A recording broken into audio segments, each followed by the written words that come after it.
വിലമതിക്കാനാകാത്ത നന്മകൾ ഓരോ നിമിഷവും തന്നുകൊണ്ടിരിക്കുന്ന ദൈവം വലിയവൻ. Praise the Lord. ചിലത് നമ്മുടെ ആ കണ്ണിൻ്റെ മുമ്പിലുള്ളതായ ചിലത് അതുപോലെ സാധിച്ചില്ല എന്ന് വെച്ച് അത് നമുക്ക് ഗുണമാണോ ദോഷമാണോ എന്ന് പോലും നമുക്ക് തിരിച്ചറിവില്ല. എങ്കിലും അത് അങ്ങനെ നടന്നില്ലല്ലോ എന്ന് കരുതി വിഷമിച്ച് ഭാരപ്പെട്ടല്ല ഇതിനകത്തിരിക്കേണ്ടത്. ദൈവം നടത്തിയ വിധങ്ങളൊക്കെ എത്ര ശ്രേഷ്ഠകരമാണ്.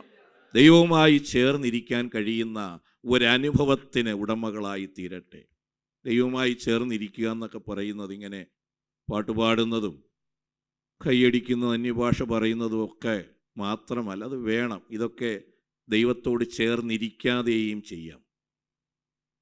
സ്തോത്രം. എല്ലാ പ്രകടനങ്ങളും കാണിക്കാം. എന്നാൽ ഹൃദയം ദൈവവുമായി ചേർന്നിരിക്കാൻ. സ്തോത്രം.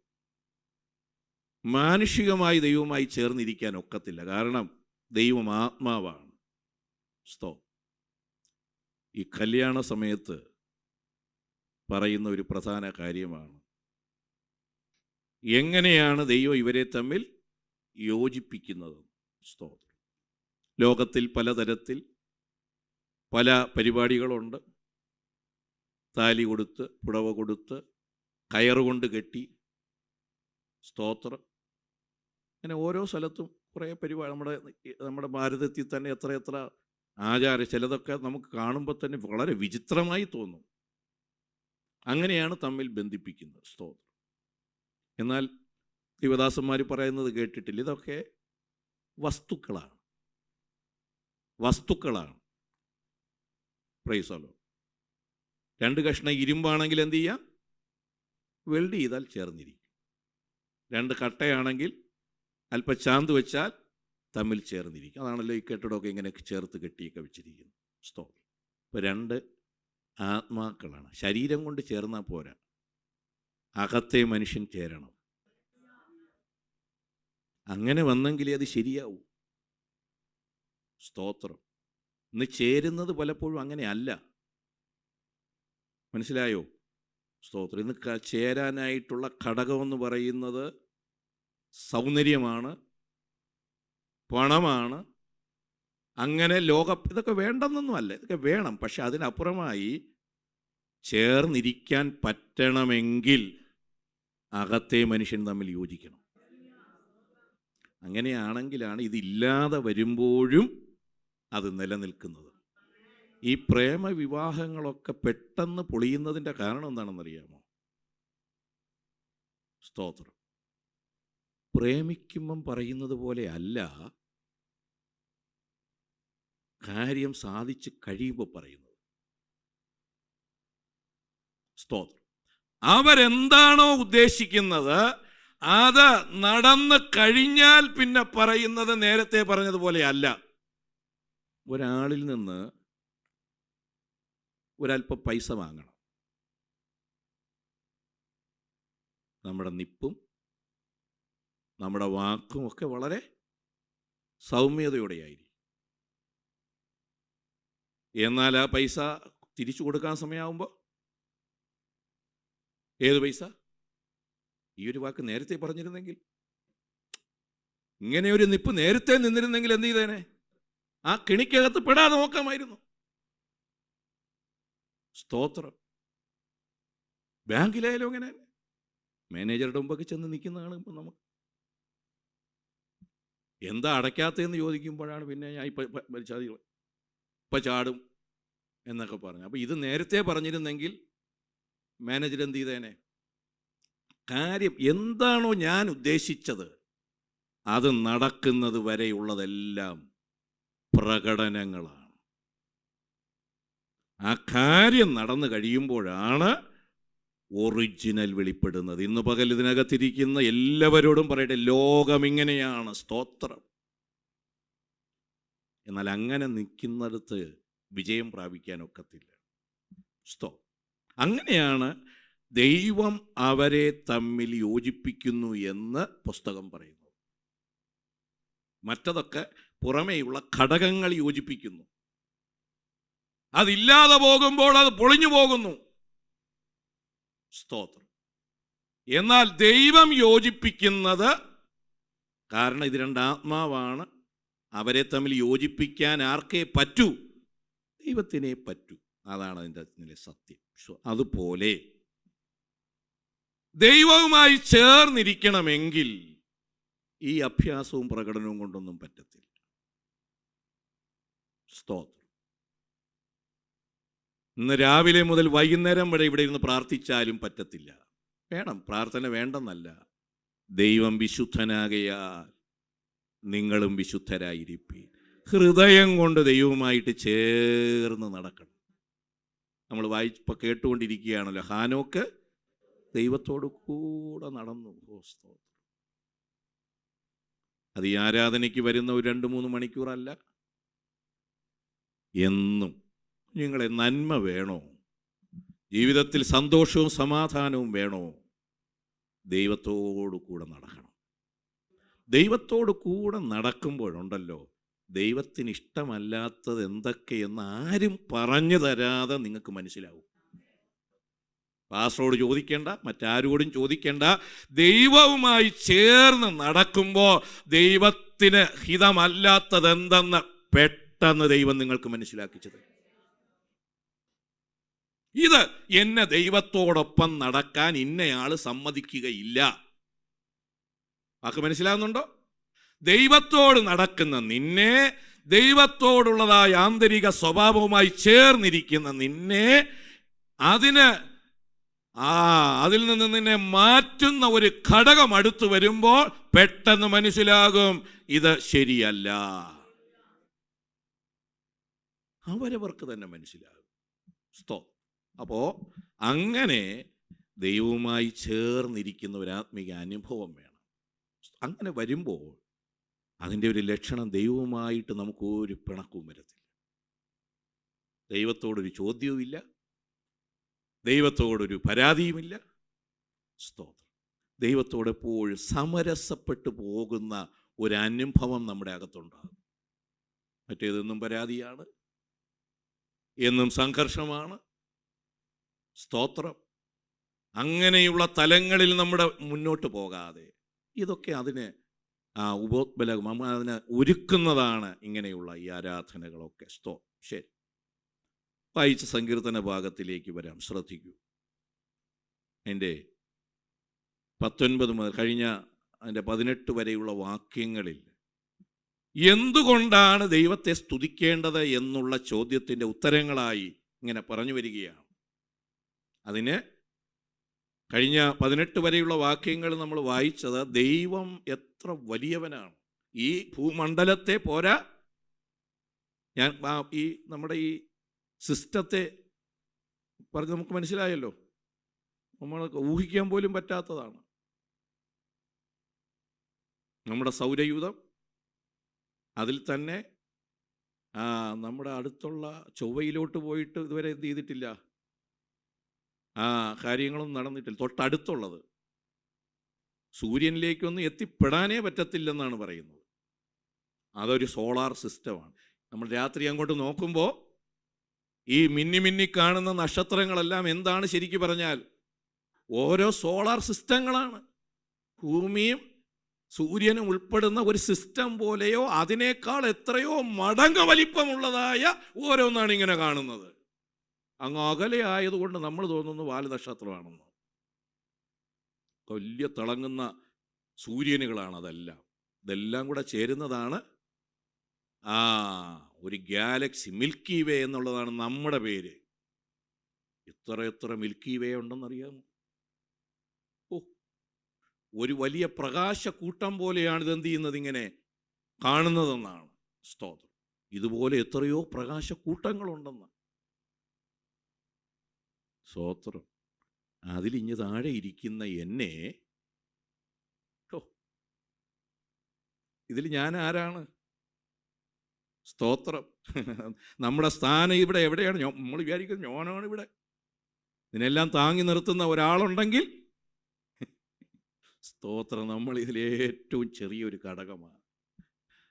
നമ്മെ നടത്തുന്ന ദൈവത്തിന് സ്തോത്രം. ഹല്ലേലൂയ. ഈ ദൈവത്തെ സ്തുതിക്കണം. അവൻ കാലനിർണയത്തിനായി ചന്ദ്രനെ നിയമിച്ചു. സൂര്യൻ അതിൻ്റെ അസ്തമാനത്തെ അറിയുന്നു. നീ ഇരുട്ട് വരുത്തുന്നു, രാത്രി ഉണ്ടാകുന്നു. അപ്പോൾ കാട്ടുമൃഗങ്ങളൊക്കെയും സഞ്ചാരം തുടങ്ങുന്നു.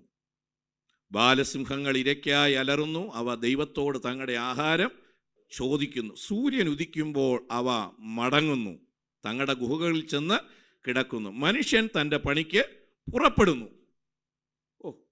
എല്ലാം സിസ്റ്റമാറ്റിക്കായിട്ട് വച്ചിരിക്കുകയാണ്. രാത്രിയിൽ ഈ മൃഗങ്ങൾക്ക് കാണാനുള്ളതായ ശേഷി അല്പം കൂടുതൽ കൊടുത്തു. മനുഷ്യന് പകല് കാണാനുള്ള ശേഷി അല്പം കൂടുതൽ കൊടുത്തു. സ്തോത്രം. രാത്രി അതിറങ്ങി നടക്കട്ടെ, പകല് മനുഷ്യൻ നടക്കട്ടെ. രണ്ടും കൂടെ ഒരുമിച്ച് നടന്നാൽ കുഴപ്പമാകുമെന്ന് മനസ്സിലാക്കിയിട്ടാണ് പിന്നെ വല്ലപ്പോഴേക്ക് ഇടയ്ക്കിടയ്ക്കൊക്കെ കയറി വരുന്നതെന്നേ ഉള്ളൂ. അതാണ് ദൈവം വെച്ച ഒരു സിസ്റ്റം. എത്ര പേർക്ക് ദൈവത്തിന് സ്തോത്രം പറയാം? എല്ലാം അതിൻ്റെ ഉചിതമായ തരത്തിൽ ദൈവം ക്രമീകരിച്ചിരിക്കുന്നു. സ്തോത്രം. മനുഷ്യൻ തൻ്റെ പണിക്ക് പുറപ്പെടുന്നു. ഏതുവരെയുള്ള? സന്ധ്യ വരെയുള്ള തൻ്റെ വേലയ്ക്കായി തന്നെ. അതും ഒരു ചിന്തയാണ്. ഈ രാത്രിയും പകലും ഇല്ലാതെ കിടന്ന് എന്ത് ചെയ്യരുത്? അധ്വാനിച്ച് ചുമ്മാ പൈസയെല്ലാം ഉണ്ടാക്കി ബാങ്കിലിട്ടിട്ട് ഒന്നും അനുഭവിക്കാതെ ഇവിടെ നിന്ന് എന്ത് ചെയ്യരുത്? വിശ്രമിക്കേണ്ട സമയത്ത് വിശ്രമിക്കണം. സ്തോത്രം. മനുഷ്യനെ മെനഞ്ഞിരിക്കുന്നത് അങ്ങനെയാണ്. രാത്രിയിൽ അവൻ എന്ത് ചെയ്യണം? വിശ്രമിക്കണം. സ്തോത്രം. അപ്പോഴും മൊബൈൽ എടുത്ത് വെച്ച് കിണ്ടി ഇരിക്കരുത്. മനസ്സിലായോ? രാത്രിയാകുമ്പോൾ കിടന്നെന്ത് ചെയ്യണം? ഉറങ്ങണം. പണ്ട് ഉറങ്ങുമായിരുന്നു, കാരണം ഉറങ്ങാതെ നിവൃത്തിയില്ലല്ലോ. സ്തോത്രം.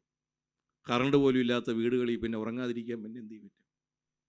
ഇന്നങ്ങനെയല്ല. വെളിയിൽ പറഞ്ഞില്ലെങ്കിൽ ഒരു രഹസ്യം പറയാം. 4 മണിക്കാണ് ചിലരൊക്കെ ഉറങ്ങുന്നത്. സ്തോത്രം.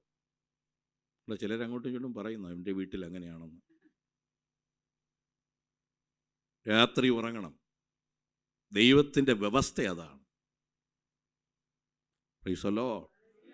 പഠിക്കുന്ന നീ, ഉത്തരവാദിത്വങ്ങൾ നിർവഹിക്കുന്ന നീ, അതിന് തക്കവണ്ണം ആ ബ്രെയിനിന്, ശരീരത്തിന് ഒക്കെ അതിൻ്റെ റെസ്റ്റ് കൊടുക്കണം. ഇല്ലെങ്കിൽ തലവേദന വരും, തലപ്പെരുപ്പ് വരും. പിന്നെ വന്ന് പ്രാർത്ഥിച്ചിട്ട് എവിടെ മാറാൻ? ഇത് രാത്രി ഉറങ്ങേണ്ട സമയത്ത് എന്ത് ചെയ്യുന്നില്ല? സ്തോത്രം. അപ്പൊ ഈ കിട്ടുന്നത് കുടുംബത്തിൽ മക്കളുമായി, സഭയുമായി, പ്രിയപ്പെട്ടവരുമായിട്ടൊക്കെ എന്ത് ചെയ്യണം? കൂട്ടായ്മ കാണിക്കാനും ദൈവത്തെ സേവിക്കാനും സന്തോഷത്തോടെ ജീവിക്കാനും ഒക്കെയുള്ള അവസരങ്ങളായി കാണണം. യഹോവേ, നിന്റെ പ്രവൃത്തികൾ എത്ര പെരുകിയിരിക്കുന്നു, ജ്ഞാനത്തോടെ നീ അവയെ ഒക്കെയും ഉണ്ടാക്കിയിരിക്കുന്നു. ഹല്ലേലൂയ. എത്ര പേർക്ക് ദൈവത്തിന് സ്തോത്രം പറയാം? ജ്ഞാനത്തോടെ ദൈവത്തിനൊരു തെറ്റും പറ്റിയിട്ടില്ല. ഹല്ലേലൂയ. നമ്മുടെ കണക്കിൽ, നമ്മുടെ ചിന്തയിൽ ദൈവത്തിന് ഒരുപാട് തെറ്റുപറ്റിയിട്ടുണ്ട്. അവിടെ കുറവുണ്ട്, ഇവിടെ കുറവുണ്ട് എന്നൊക്കെ നമുക്ക് തോന്നും. എന്നാൽ ദൈവത്തിന് ഒരു തെറ്റും പറ്റിയിട്ടില്ല. ജ്ഞാനത്തോടെ ഏറ്റവും നന്നായി ദൈവം കാര്യങ്ങൾ ചെയ്തിരിക്കുന്നു. സ്തോത്രം. അത് നമ്മുടെ സൃഷ്ടിയുമായി ബന്ധപ്പെട്ടും തന്നെ നമ്മുടെ ജീവിതത്തിൻ്റെ നടത്തിപ്പുകളുമായി ബന്ധപ്പെട്ടും അത് ശരിയാണ്. ഹല്ലേലൂയ. ഭൂമി നിന്റെ സൃഷ്ടികളാൽ നിറഞ്ഞിരിക്കുന്നു. വലിപ്പവും വിസ്താരവുമുള്ള സമുദ്രമതാ കിടക്കുന്നു. അതിൽ സഞ്ചരിക്കുന്ന ചെറിയതും വലുതുമായ അസംഖ്യം അതിൽ കപ്പലുകളുണ്ട്. അതിൽ കളിപ്പാൻ നീ ഉണ്ടാക്കിയ ലിവ്യാതാനും ഉണ്ടെന്ന്.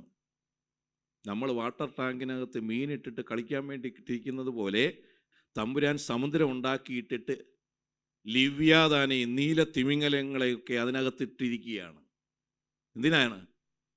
കളിച്ചോളാൻ പറഞ്ഞിരിക്കുകയാണ്. സ്തോത്രം. കണ്ടിട്ടില്ലേ? ഇതൊക്കെ ചാടി അങ്ങ് പോകുന്ന കാണണം. അല്ലെങ്കിൽ യൂട്യൂബ് അടിച്ചൊന്ന് നോക്കിയാൽ മതി. ഇതൊക്കെ ഒന്ന് മേലോട്ടൊരു ചാട്ടമാണ്. സ്തോത്രം. എന്നാൽ രസിക്കുകയാണ്. Praise the Lord. ഇതെല്ലാം ദൈവം നമുക്ക് തന്നിട്ടും നമുക്കൊരു ചാട്ടവും ഇല്ല. നമ്മളിങ്ങനെ താടിക്കും കൈ കൊടുത്ത് നാളെ ഭൂകമ്പം ഉണ്ടാവുമോ, അടുത്ത ദിവസം ഇനി എന്ത് ചെയ്യുമെന്നൊക്കെ ആലോചിച്ചുകൊണ്ടിരിക്കുകയാണ്. ലിവ്യാതാൻ ഒരു പ്രശ്നവുമില്ല. അത് മേളിലോട്ട് ചാടുന്നു, താഴോട്ട് ചാടുന്നു. ഓ സ്വോത്രം! എത്ര പേർക്ക് സ്വോത്രം പറയാം?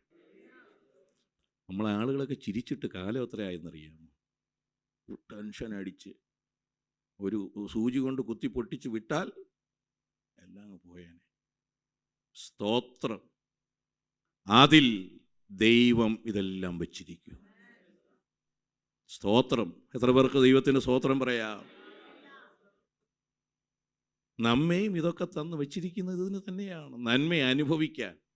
തക്ക സമയത്ത് തീൻ കിട്ടേണ്ടതിന് ഇവ ഒക്കെയും ദൈവത്തെ കാത്തിരിക്കുന്നു.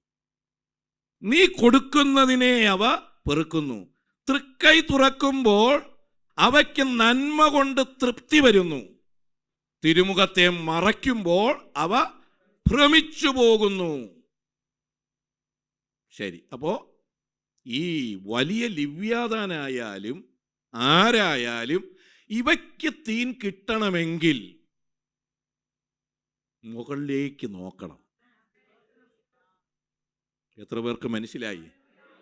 എനിക്ക് ഓടാനുള്ള കഴിവുണ്ട്, എനിക്ക് കരുത്തുണ്ട് എന്ന് കരുതി ഇരുന്നാൽ നിനക്കൊന്നും കിട്ടത്തില്ല. പുസ്തകം പറയുന്നു, നിനക്കെന്തെങ്കിലും കിട്ടണമെങ്കിൽ കൊടുക്കുന്നവങ്കിലേക്ക് നോക്കണം.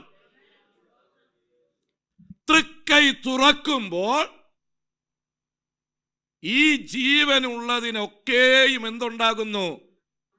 നന്മ ദൈവം കൊടുത്ത് അവയ്ക്ക് തൃപ്തി വരുത്തുന്നു. Praise the Lord, hallelujah. എന്തുകൊണ്ടാണ് തൃപ്തി വരുന്നത്? നന്മ കൊണ്ട് തൃപ്തി വരുത്തുന്നു. അതിൽ നമ്മളും പെടും. ദൈവമക്കളെ, നമുക്ക് ഇവിടെ ലോകപ്രകാരം ചിലപ്പോൾ അല്ലല്ലാതെ പോകാൻ ആവശ്യമായതൊക്കെ ദൈവം തന്നിട്ടുണ്ടായിരിക്കാം. എങ്കിലും തൃപ്തി വരുത്തുന്നത് വേണമെങ്കിൽ ദൈവത്തിങ്കലേക്ക് കുഞ്ഞുങ്ങളോടൊക്കെ പറയട്ടെ, ഇവിടെ ഇരിക്കുന്ന എല്ലാവരും ശ്രദ്ധിക്കാം. ഒരു പക്ഷേ നിങ്ങൾക്ക് നിങ്ങളുടെ കാര്യങ്ങളെക്കുറിച്ച് യാതൊരു തരത്തിലുള്ളതായ ആവശ്യമില്ലാത്തവരായിരിക്കും. അതൊക്കെ മാതാപിതാക്കളോ അല്ലെങ്കിൽ വേറെ പ്രിയപ്പെട്ടവരോ ഒക്കെ നിവർത്തിച്ച് തരുന്നുണ്ടായിരിക്കാം. അവർക്ക് തരാൻ ഈ ലോകത്തിലുള്ളത് മാത്രമേ പറ്റൂ. തൃപ്തി വരുത്തുന്നത് കിട്ടണമെങ്കിൽ ദൈവം തരണം. പഠിക്കാനുള്ള ഫീസ് കൊടുക്കാം, പഠിക്കാനുള്ള പുസ്തകം വാങ്ങിച്ചു തരാം, എവിടെയെങ്കിലുമൊക്കെ അഡ്മിഷൻ വാങ്ങാനായിട്ടുള്ള ക്രമീകരണങ്ങൾ, ഇതൊക്കെ ഇങ്ങനെയുള്ള ലോകകാര്യങ്ങൾ ചെയ്യാമെന്നുള്ളതല്ലാതെ നിങ്ങൾക്ക് തൃപ്തി വരുത്തി തരാൻ ആർക്കും പറ്റത്തില്ല. എത്ര പേർക്ക് മനസ്സിലാകുന്നുണ്ട്? ഹല്ലേലൂയ. ഈ ഭക്ഷണം കഴിച്ചുള്ള തൃപ്തി മാത്രമല്ല ഇവിടെ പറയുന്നത്. അതൊക്കെ ചിലപ്പോൾ മാതാപിതാക്കൾക്ക് തരാൻ പറ്റുമായിരിക്കാം. എന്നാൽ അതിലപ്പുറമായി ജീവിതത്തിൽ അതിൻ്റെ തൃപ്തി വരുത്തിക്കൊണ്ട്, ജീവിതത്തിൽ സമാധാനം തന്ന, ജീവിതത്തിൽ സന്തോഷം തന്ന, നേരോടെ മുന്നോട്ട് യാത്ര ചെയ്യാൻ തക്കവണ്ണം ദൈവത്തിൽ നിന്നുള്ള ബലം അത്യന്താപേക്ഷിതമാണ്. തൃപ്തി വരണമെങ്കിൽ അത് വേണം. അതുകൊണ്ട് ദൈവത്തിങ്കലേക്ക് നോക്കാൻ, പ്രാർത്ഥിക്കാൻ, ദൈവത്തോട് ചോദിക്കാൻ, ദൈവവുമായി ചേർന്നിരിക്കാനൊക്കെ പഠിക്കണം. സ്തോത്രം! ഇപ്പോൾ തൃപ്തി വരുന്നു. അതാർക്കാണ്? ഈ നോക്കുന്നവർക്കൊക്കെ അതുണ്ട്. സ്തോത്രം! തക്ക സമയത്ത് കിട്ടേണ്ടതിന് ഇവ ഒക്കെയും ദൈവത്തെ കാത്തിരിക്കുന്നു. നീ കൊടുക്കുന്നതിനെ അവ എന്ത് ചെയ്യുന്നു? പെറുക്കുന്നു. തൃക്കൈ തുറക്കുമ്പോൾ ജീവനുള്ളതിന് ഈ ഒക്കെ ദൈവം എന്ത് ചെയ്യുന്നു? നന്മ കൊണ്ട് തൃപ്തി വരുത്തുന്നു. ഇനി തിരുമുഖത്തെ മറയ്ക്കുമ്പോൾ അവ ഭ്രമിച്ചു പോകും. സ്തോത്രം! എവിടെയെങ്കിലുമൊക്കെ ചിലയിടത്ത് ദൈവം ചില പരിശോധനകളോ ചില വിഷയങ്ങളുടെ നടുവിലൊക്കെ നമ്മെ അല്പസമയത്തേക്ക് മറച്ചെന്നൊക്കെ വരാം. അങ്ങനെയൊക്കെ ഉണ്ട് തിരുവെഴുത്തിൽ. സ്തോത്രം! ഹല്ലേലൂയ. അവിടെയും പിടിച്ചു നിൽക്കണമെങ്കിൽ ഈ ദൈവശക്തി അനിവാര്യമാണ്. ഞാൻ എൻ്റെ ആയുഷ്കാലമൊക്കെയും യഹോവയ്ക്ക് പാടും. ഞാൻ ഉള്ളയിടത്തോളം എൻ്റെ ദൈവത്തിന് കീർത്തനം പാടും. എൻ്റെ ധ്യാനം അവന് പ്രസാദകരമായിരിക്കട്ടെ. ഞാൻ യഹോവയിൽ സന്തോഷിക്കും. ഞാൻ ഈ ലോകത്തിൽ ദൈവം എനിക്ക് തന്ന എത്ര നാളുണ്ടോ അന്നൊക്കെ ഞാൻ എൻ്റെ ദൈവത്തിന് പാടും. സ്തോത്രം. എൻ്റെ ഉള്ളിലെ ധ്യാനം എൻ്റെ ദൈവത്തിന് എൻ്റെ പ്രവൃത്തി മാത്രമല്ല, ഞാൻ ധ്യാനിച്ചു കൊണ്ടിരിക്കുന്ന കാര്യം വരെ എൻ്റെ ദൈവത്തിന് പ്രസാദമാണ്. സ്തോത്രം. എത്ര പേർക്ക് സ്തോത്രം പറയാം? ആർക്കെതിരെയും ഒന്നിനെതിരെയും ഒന്നും അല്ല എൻ്റെ ധ്യാനം. എൻ്റെ ധ്യാന വിഷയങ്ങൾ പോലും എൻ്റെ ദൈവത്തിന് പ്രസാദമുള്ള കാര്യങ്ങളാണ്. എത്ര പേർക്ക് ദൈവത്തിന് സ്തോത്രം പറയാം? ഹല്ലേലൂയ. തിന്മയിലേക്കോ ദോഷങ്ങളിലേക്കോ അത് ചെയ്യുന്നില്ലെങ്കിൽ പോലും അങ്ങനെ ഒരു ധ്യാനം പോലും എൻ്റെ അകത്തില്ല. അങ്ങനെ ധ്യാനം പോലും എൻ്റെ ദൈവത്തിന് പ്രസാദമാണ്. സ്തോത്രം. പാപികൾ ഭൂമിയിൽ നിന്ന് മുടിഞ്ഞു പോകട്ടെ, ദുഷ്ടന്മാർ ഇല്ലാതെയാകട്ടെ. എൻ മനമേ യഹോവയെ വാഴ്ത്തുക, യഹോവയെ സ്തുതിപ്പി. ഇപ്പൊ ദൈവത്തിൻ്റെ ഒരു വലിയ ആഗ്രഹമാണ്. എന്താണ്? പാപികൾ ഇല്ലാതെയാകുക എന്ന് പറഞ്ഞാൽ, ഇല്ലാതാവുക എന്ന് പറഞ്ഞാൽ അവർ നശിച്ചു പോകണമെന്നുള്ള അർത്ഥത്തിലല്ല. അവർ പാപം ചെയ്യാതെ പാപക്ഷമ പ്രാപിച്ച് ദൈവത്തിന് പ്രയോജനമുള്ളവരായി മാറണം. എത്ര പേർക്ക് ഏറ്റെടുത്ത് ദൈവത്തെ ഒന്ന് മഹത്വപ്പെടുത്താം? Praise the Lord. തെറ്റുകളിൽ നിന്ന് മാറി ദൈവത്തിന് പ്രസാദമുള്ളവരായി മാറണം. ദുഷ്ടന്മാർ, ഹല്ലേലൂയ, ഇല്ലാതെയാകണം. അവരെങ്ങനെ ഇല്ലാതാകണം? അവർ നല്ലവരായി മാറണം. ഈ പുസ്തകത്തിന് മാത്രമേ അതിന് പറ്റൂ. മനസ്സിലാകുന്നുണ്ടോ? പാപത്തെ ക്ഷമിച്ച് പാപിയെ നല്ലവനാക്കാൻ പറ്റുന്ന ഒരു മാർഗമുണ്ടെങ്കിൽ ഈ പുസ്തകത്തിന് മാത്രമേ ഇന്നേ വരെ അതിന് കഴിഞ്ഞിട്ടുള്ളൂ. എത്ര പേർക്ക് അതിൽ അഭിമാനമുണ്ട്? ഈ പുസ്തകം ഉയർത്തിപ്പിടിക്കാൻ അഭിമാനമുള്ള എത്ര പേരുണ്ട്? ഒരു പാപി മാനസാന്തരപ്പെട്ടിട്ടുണ്ടെങ്കിൽ, ഒരു ദുഷ്ടൻ തൻ്റെ ദുഷ്ടത വിട്ട് നല്ലവനായി മാറിയിട്ടുണ്ടെങ്കിൽ അത് ഈ ദൈവത്താൽ സംഭവിച്ചിട്ടുള്ള ഒരത്ഭുതമാണ്. ഹല്ലേലൂയ. അതിനായി ഞാൻ ദൈവത്തെ സ്തുതിക്കുകയാണ്. പാപികളെ കൊല്ലാനും ദുഷ്ടന്മാരെ ഇല്ലാതെയാക്കാനാണ് ഇവിടെ പല അവതാരങ്ങൾ വന്നിട്ടുള്ളത്. എന്നാൽ പാപികളെ നല്ലവരാക്കി മാറ്റാൻ, ദുഷ്ടനെ നീതിമാനാക്കി മാറ്റാൻ ലോകത്തിൽ വന്ന ഒരേ ഒരു നേതാവ് നമ്മുടെ കർത്താവ് മാത്രമാണ്. എവിടെയും ഉയർത്തിപ്പിടിക്കാൻ. സ്തോത്രം. എത്ര പേർക്ക് അഭിമാനമുണ്ട്? കൂട്ടുകാരോടും കൂടെ പഠിക്കുന്നവരോടും ഒക്കെ അഭിമാനത്തോടെ പറയാ, യേശുവിനെ അനുഗമിക്കാൻ. സ്തോത്രം. അങ്ങനെ ഒരു സമൂഹത്തെ തന്നെ മാറ്റിയിട്ടുള്ള, പ്രൈസ് ദി ലോർഡ്. ഞാൻ ഇടയ്ക്കൊരു വീഡിയോ, ഒരു പാട്ടിൻ്റെ പശ്ചാത്തലം. സ്തോത്രം. I have decided to follow Jesus എന്നൊരു പാട്ട് വളരെ പ്രസിദ്ധമാണ്. യേശുവിൻ്റെ പിമ്പെ പോകാൻ ഉറച്ചു എന്ന, അത് നമ്മുടെ ഭാരതത്തിലെ ഒരു ഗ്രാമത്തിൽ ഉടലെടുത്ത ഒരു പാട്ടാണ്. മിഷണറിമാരിവിടെ വന്ന് യേശുവിനെ അറിയിച്ച ഒരു മനുഷ്യൻ മാനസാന്തരപ്പെട്ട് കർത്താവിനെ പിൻഗമിക്കാൻ തീരുമാനിച്ചു. സ്തോത്രം.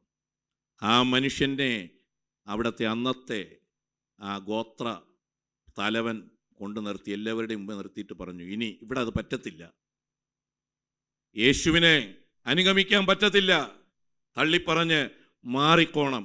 ആ മനുഷ്യൻ പറഞ്ഞു, ഇല്ല, പറ്റത്തില്ല. സ്തോത്രം. നിന്റെ മക്കളെ കൊന്നുകളയും. സ്തോത്രം. ആ മക്കളെ മുമ്പിൽ നിർത്തി പറഞ്ഞു, ഇവരെ കൊല്ലും. കൊല്ലുമെന്ന് പറയുക മാത്രമല്ല, അവർ കൊന്നു. സ്തോത്രം. അപ്പോഴാണ് പാടിയത്, I have decided to follow Jesus, no turning back.